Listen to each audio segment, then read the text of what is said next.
প্রিয় দর্শক, আপনারা দেখতে পাচ্ছেন যে গাইবান্ধা কারাগারে আওয়ামী লীগ নেতার মৃত্যু। ঘন ঘন পাকিস্তানের সেনাপ্রধান বাংলাদেশে আসার কারণের পিছনে এটাও একটি কারণ হতে পারে।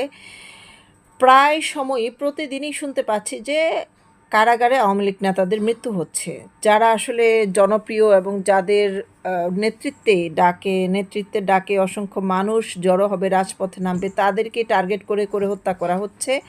এবং সম্পূর্ণ পাকিস্তানের প্রেসক্রিপশন অনুযায়ী জামাত, শিবির, বিএনপি যৌথভাবে, ইউনূস সহ সবাই মিলিতভাবে কিন্তু এটি পরিকল্পিতভাবে হত্যাকাণ্ড, এটা আমরা সবাই বুঝতে পারছি। ওনার বয়স মাত্র 50 বছর। ওনার নাম হচ্ছে তারিক রিফাত। 50 বছর বয়সে মৃত্যুবরণ করেন। আজকের খবর এটা। বিকাল 5টার দিকে কারাগারে তাকে অসুস্থ হলে জেল কর্তৃপক্ষ